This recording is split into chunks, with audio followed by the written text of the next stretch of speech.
Okay, I think we're there or thereabouts. We've got most people in now out of the waiting room and live on the event. And welcome to this week's Chamber Live weekly briefing. It's the 2nd of July 2020. It's soon got to July, even though we have all been locked down for the last 3-4 months or whatever it is. It's quite amazing where the year is actually going to at the present moment in time. Just ask usual Zoom rules, please, if you can just mute your mics so we don't get any horrible noises, whistling, feedback or anything like that when people are speaking. And if you've got any questions or any comments or whatever, if you want to ask a question, there is a little raise hand facility that you can find in the participants box there. And we've also got the chat facility as well. So if you want to ask anything and make a comment, please put it in there. Myself or a colleague we'll pick that up, and hopefully if there's anything you do want to ask, we can have time to do that. First of all, welcome back to those of you that are joining us for this week's event. It's the 5th, I think, one we've done now. And welcome to those of you that are new and not been on this before. I think it's worthwhile just reminding ourselves what this is about. It's about making sure that people understand the work that we're trying to do here at the Chamber, and also shine a bit of a spotlight on people you may not have heard from before, and find out a little bit more about what they do and some of the services and benefits that we can offer our members here at the Chamber of Commerce. And it's been another busy week this week. Already this week we've done our second networking event, our new virtual networking events held every other Tuesday. We had over 70 people booked on that. Great feedback from people there as well. And again, that's something that people have asked for. We've responded, we've started to do it. So we want to make sure that we are giving you what you need as a business in Greater Manchester. We've had 2 events on the recovery plan, the way forward. We've had our first event with the Co-op Bank. We had over 200 people attend that. We've got another one coming up next week. And we've also had the Prime Minister's speech a couple of days ago around build, build, build. And we've also got the pubs opening this Saturday as well. So another really, really busy week in Greater Manchester and in the local business community. But as I said, one of the things we want to do through these events is to make sure that people are aware of some of the other work that we get up to here at the Chamber of Commerce in Greater Manchester. And one of the things we do a lot of is around international trade and overseas events and things like that. But something slightly different today. I'm going to ask Pauline Puig to join us from the international trade team. Pauline, welcome to Chamber Live. This is your first time. I think you're about the 10th or 11th different member of the team from the Chamber that we've had on these events. And it's great to hear a different voice and hear from somebody different about something quite interesting we're doing. But first of all, can you just tell me a little bit about your role within the Chamber? Yeah, so hi everyone. So I'm Pauline. I'm an international trade and customs advisor at the Chamber. I am part of the team that delivers our international trade events, training courses and services. So the key focus of our team is to provide support for members at any stage of the international trade journey. So this can be from helping people to get started in international trade, supporting them with technical queries and regulations, support with documents and customs declarations, or even just advice in exploring new markets and how to get there, really. So on top of that, I also look after the delivery of one of our EU projects. And that's what I want to focus on. And again, this is a great example of something that is probably not obvious, something that we do, but it's so important. And that's the FanBest project. Just want to explain a little bit about what FanBest actually is. Yeah, so FanBest is a EU-funded project. So this is designed to support businesses and innovation in the blue economy. So the blue economy is the sustainable use of ocean resources for economic growth, basically. So we are working on this project until mid-2022. We've actually been working on it since the start of 2019. So we're starting really to develop the activities and opportunities for people to get involved.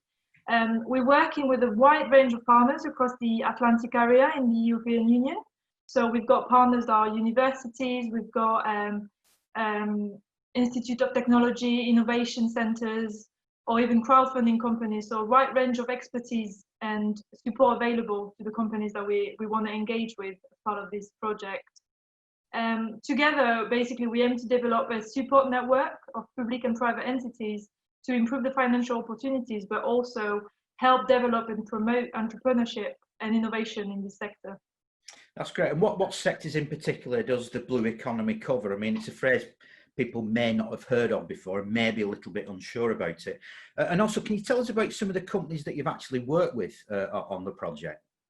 Yeah, so in our project, we're focusing on 5 key areas for the blue economy. So this is blue biotechnology, aquaculture, coastal tourism, the use of marine resources, and renewable energy. So these really cover a wide range of industries and sectors. So for example, a company that uses algae to make beauty products contributes to the blue economy by using marine resources, or a company that provide material to build station and wind turbines in the ocean also contributes to the blue economy.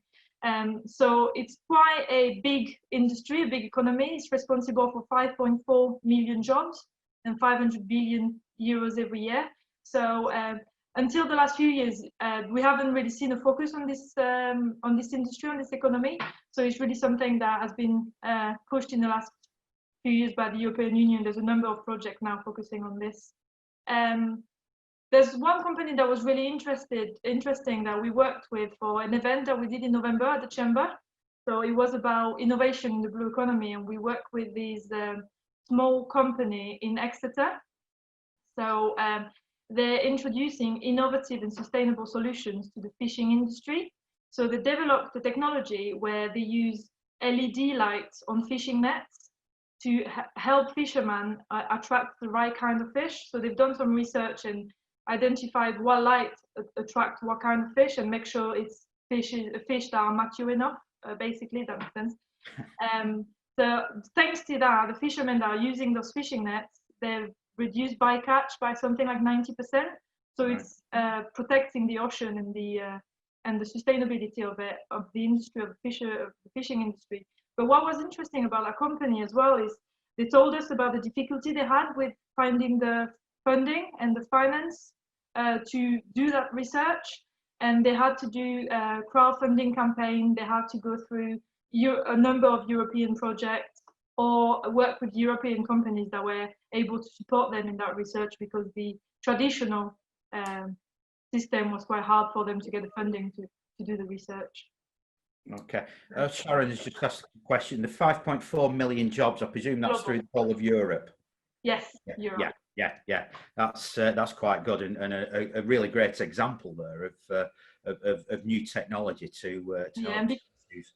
Because it covers so many sectors, it's also quite hard to get a very specific number. So 5.4 is what we identified as being jobs in the blue economy, but because it's so varied, it can be more. Yeah, absolutely. And finally, can you just tell us about any activities or opportunities that are coming up? Because I would imagine this is generating probably quite a bit of interest. It may have been knocked off course a little bit over the last 3, 4, 5 months with COVID-19, but what have we got lined up in the not too distant future for businesses to get involved with? Yeah, so we've got a couple of things coming up that might be of interest to some of you. The first one is a virtual event organized by the Irish partners in this project. The event focuses on gender equality in the blue economy, so it's a Women in Blue Economy conference.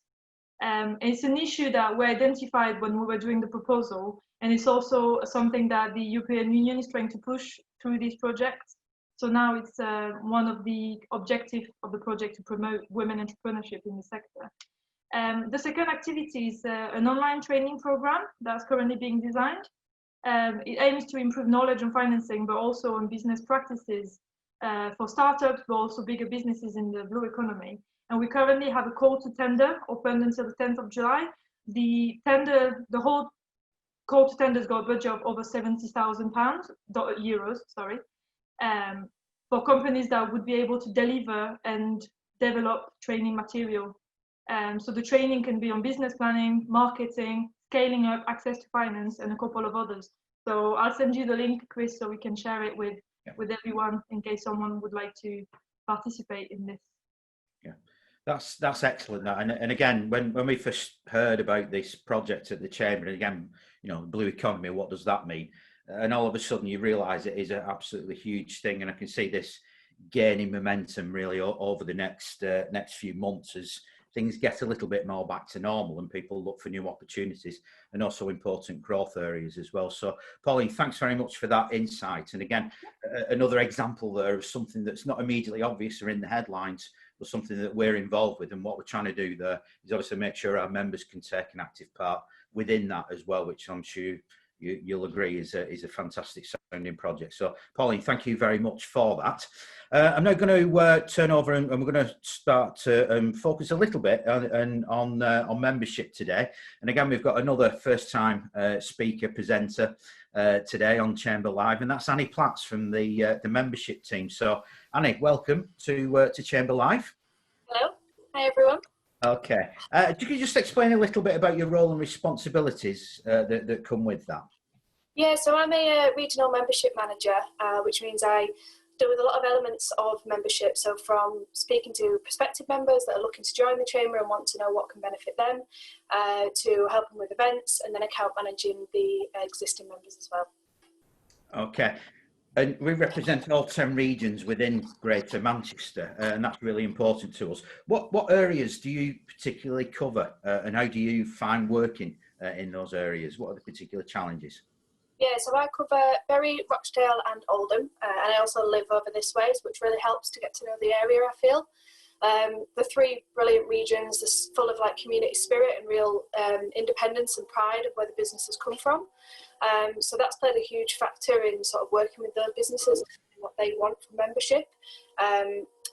They want it to be sort of Oldham-led or Bury-led or Rochdale-led, as opposed to always being city centre-based projects and things. So manufacturing is a huge sector in that area, probably due to the extra land space out there, so you can have the factories and the warehouses and things. So that's really shaped the way that I work with members as well, and their needs. Spent the last year and a half that I've been with the Chamber just really getting to know the area and the people that are in there. Made some really good connections, and everyone's been lovely. So it's been exciting to see all the different businesses that work there. That's great, that, and it is so important, that local bit and that sort of difference, isn't it, between the areas? So everyone just isn't, you know, one size fits all. There are individual areas with different strengths within that. What just thinking about your role really, and what over and above that element of relationship manager can you offer on behalf of the Chamber to its members in your area? It's important to look after the members, but what else? What are the type of other things you get involved with? Yeah, again, so it's just about being able to speak to people individually and listen to what their needs are. And then fortunately we get the opportunity with the Chamber to then deliver services that are really relevant to those businesses. So for example, with the events, when I was speaking to people, that I found that in the northern region, they preferred a more informal and relaxed event, which allowed us to put on different events outside the usual calendar, including one at the Oldham Athletic Football Ground, where we literally had a bit of networking and then watched the football game. And then we did one at a barbecue bus as well, so it was just really informal after work. And we found that we got some really good engagement from that, and it's just the way that the businesses in those areas like to network. And I'm just looking forward to be able to plan things like that again, really. Yeah, I think we all are, aren't we, in some way, shape or form. And picking up on that point, really, how do you see this role changing in the future? There's definitely been a shift to everything being more digital, so I know that I'm going to have to adapt and learn how to sort of deliver the same services and the same value, but in a different way, really. And I think making those valuable connections is more important than ever. So it's just about, again, working even closer with businesses, identifying opportunities for people, and just new ways of working. And particularly with all the manufacturing businesses, along with that goes a lot of international trade. So with everything that's happening this year, obviously supporting them with all the work that we can do with the international side of things. That's great stuff. Always looking forward. And finally, what's your favourite bit about your job? It's got to be having to getting to witness businesses sort of flourish and grow with either new relationships that we've made through the Chamber or opportunities that we've been able to present them with. Getting to know that that is really rewarding. So. Yeah, that's great. Thanks very much for that, Annie. And it's important to say, you know, as well as the team that we've got based at Elliott House, or obviously were once based at Elliott House and probably will be at some time in the future, dealing on the phone with people. We've got Annie and a colleague out in each of the local areas to really make the most of those local connections between business, key organisations, and making sure everybody is part of the wider Greater Manchester economic community. So thank you very much for that, Annie. I now just want to just have a quick chat with Subra, head of research and business analysis, really. Subra, this week, I mentioned it's been busy this week. We've had the British Chambers of Commerce release their quarterly economic survey results. We did ours before that week, last Monday. Have you got any comments or anything about what the national picture is looking like? Yes, Chris, thank you. So yes, you're right. The British Chambers of Commerce launched their national QES results yesterday. And for the most part, it is unsurprising because the results reflect and affirm the findings from our own Greater Manchester Business Monitor surveys that we have been doing since the end of March, but also our QES results. And in my QES briefing, I said, the QES measures for our city region and the main indicator, the Greater Manchester Index, are all at historic lows. It is a similar picture nationally. Most measures do show an unprecedented decline. What is of particular interest to us in the national QES results is that we can talk a bit freely about regional comparisons. We are not allowed to do that until the BCC actually launched their results. And two things to note on that. So in terms of comparison, Greater Manchester's results are much better, and I say much better, than the Northwest average. But something that surprised me was that the Northwest results are better than the regional results for some other parts of the UK, including the Southeast. And again, this is down to various factors. I don't want to build a whole narrative around this. It is down to the fact that the makeup of businesses here in the Northwest is slightly different from the makeup of businesses elsewhere in the country. And also down to response rate. Our response rate is quite healthy, and it is consistent at about 1,000 responses every quarter across the Northwest. But despite that, I think we can certainly take some comfort in the fact that there is some positivity. Greater Manchester is doing better than Northwest. Northwest is doing slightly better than the rest of the country. And that has to be a good sign for the recovery. Yeah, I think it is. And I think in this current climate, anything that has got a bit of positivity in it is certainly worth grabbing hold of and looking into. Just one thing you mentioned about the recovery, and we've said previously in the last couple of meetings about your forecast for a Nike swoosh or a tick-shaped recovery or whatever. How are we going to sort of keep track on that, really? And we've thrown a few ideas around, haven't we, around how we can use the data to make sure and see where we're up to as regards that recovery. If you just want to explain a little bit more about that. Sure. So it is extremely important that we are gathering the views of businesses. It is the views of businesses that helped us understand how Greater Manchester's economy changed between March and June through our business monitor surveys. So we did the QES after that, and just earlier last week we launched earlier this week, we launched the recovery tracker. So this is a similar type of survey, similar to the business monitor, similar to the QES, but the main focus of the recovery tracker is to keep track of how things are shaping up from now. So yes, we understand there has been this historic collapse in demand, but what we are interested in now is in the future kind of trajectory of where things are going.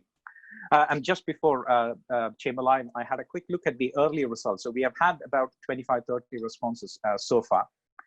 And what I can see is that the trends that I mentioned previously, so one, the inputs that went into that Nike swoosh type of recovery, the proportion of responses as decreased responses, so the negative responses and the positive responses, that's more or less being held. So I think that the recovery tracker's early results are broadly in line with our expectations. Okay. But this is work in progress. So for our delegates here, if you haven't already filled in the recovery tracker, we will send you a link. And so please do fill in the recovery tracker.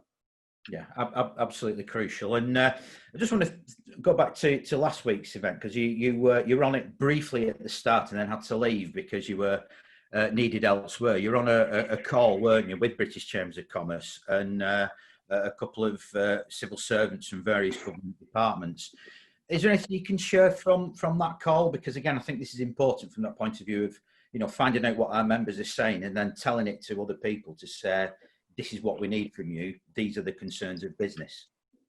Absolutely. Part of the discussion is, of course, shareable, and most importantly, those discussions with civil servants is an important opportunity for us to tell them about our priorities. And so, in my view, we have to have some short-term priorities and then medium-term priorities. And the short-term priority is all about consumer confidence. Okay? And this, consumer confidence is completely linked with the economic recovery. And so in the short term, we were clear that the two things need to be done. One is, of course, the public health outcome. The virus needs to be tackled, and the infection rate needs to slow down, because only that's going to give the confidence to people to go out and, to shop, to spend some time in restaurants and bars and that sort of thing. So it is important from the recovery point of view. But the other more important thing is the economic response to this. So the support measures that the government provided over the crisis period was all about cushioning the impact, wasn't it? It was not necessarily geared towards recovery. This was to protect businesses from sudden distress. And so we spoke about a couple of things. One was a temporary VAT cut. So this could be a VAT holiday for 6 months or so. It was experimented in 2008, 2009 with some positive results, but I think a slightly more significant cut for a slightly longer duration would actually help in the recovery, because that will then give an impetus to consumer spending. And consumer spending every quarter exceeds 350 billion in the UK. And so if we can get consumer spending up towards the end of the year and the early part of next year, that would necessarily be a good thing. And then looking beyond that, it's all about preserving jobs and getting new employment opportunities. We have had some bad news in the last few days. But again, the furlough scheme is due to end. And so there needs to be new measures to help boost investment, business investment, and then jobs. And actually, you mentioned these calls with civil servants just immediately after Chamber Live. I'm due to go into another call with the BCC. That's with the Employment and Skills Funding Agency to talk about apprenticeships and funds for reskilling and retraining and that sort of thing. So, this is an important ongoing series of conversations, but it is only the input via the recovery tracker and other surveys that will help us shape our own positions in those conversations. Absolutely. Thanks very much. And again, it's a message sometimes we feel like we keep saying, ad infinitum really, but it's absolutely right that, you should be telling us we need your information, your evidence, and then we can go and do something with it. Or at least make the representation, and occasionally we have to be a little bit more forceful with government than at other times.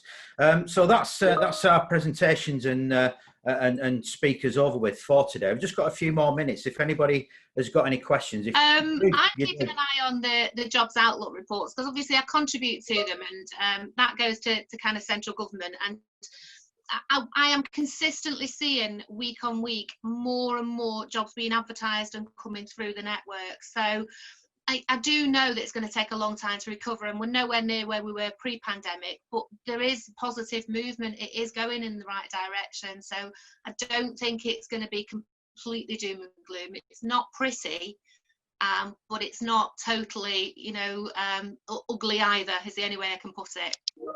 Yeah. I think that's a fair comment, I think, really, because again, I've been on a number of calls certainly this week as well. It's a case of people saying, well, it's not great, but also it's not as doomsday scenario as people were perhaps thinking it was at one stage. It's still a long way to go, obviously, but I think we've also got a bit more of a handle on really where some of these key things are, and some businesses are doing much better than others at present. Mike Morris on the chat has just put a quick summary of where manufacturers are with their return to work and current burning needs.